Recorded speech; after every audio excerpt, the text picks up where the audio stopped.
ekyokufera otwala miliyoni 10,223 okuva ku Hajji Nakanwangi Sumaya Lweza nga wali okugambye kyogenda kumuwa ppijja z'obwereere ez'abantu ppijja z'obwereere ate nga wali oli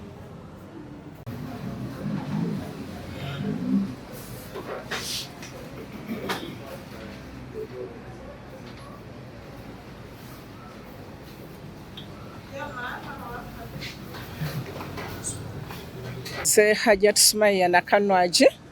Hajat Sumaya Lweza Nakanwangi, Direct Operations wa Hijri Sumaya Travels Limited. Nga tuli Cornerstone Plaza utusangibwa room 3839. Mu September omwaka ogwaggwa omusajja gwe bayita Honorable Kedi yateeka akalango ku Salam TV oba yali ku mukolo naye yamukutwala abantu 5 emaka. Kati ffe olw'okuba tuli company etwala abantu ne tunoonya engeri etuuka ku bantu abo ne tuuka ne ku ofisi yaabwe eri Entebbe. Nkeera waliwo nga tumaze okutuukayo omwami Kigozi Hamza n'omulala Mubiru Burhan ne bajja ku ofisi yaffe ne bagamba yes batugambye babadde ku ofisi naye bawadde Salam Charity okola selection naye bomb department y'abasiraamu mu Kedi Foundation no bakola ki bakola selection era n'agamba nti bajja kusobola okutuwa abalamazi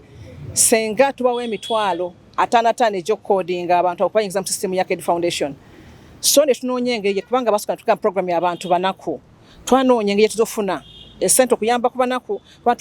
program yaffe yalimu ba Amira ne ba Imam okusinga betwakolanga babwerere twajja ku bantu nga nkaaga esente batu abantu 28 abantu 2 n'okusaba bonna baali babwerere naye nga twakikola lwakwagala busiraamu nakwagaliza abasiraamu nakwagala nnyo omusiraamu oyo amaze ebbanga ng'akolera obusiraamu ng'ali mu katuuti nga tutuuka nga ku Makka kubanga abasiraamu bangi ba imaamu abeerawo n'akutuba naye nga tatutukangako ku Makka ng'ebintu byasomesa yabisoma busomi nga tabirabangako physically twayagalanga twali tuyaayana tulaba nti bafuna chance eyo bagendeko e Makka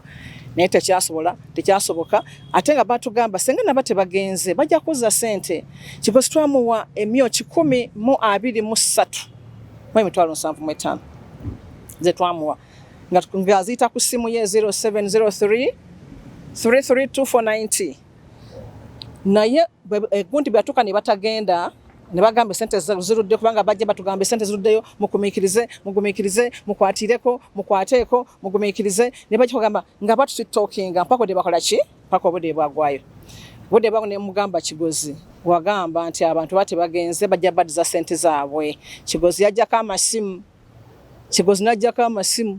ate wano we bamala okunsiba bwenkoma nadamu nankubirako nze yaga kaso banakomyo ne muga Kigozi bino byonna byora kubagwa kwati wakomesene zaki z'abantu nagamba haja tikanonye ku sente kankuba amasimu nonye ku sente era najjako amasimu kyobola banga bwendabo wano nga basaba bail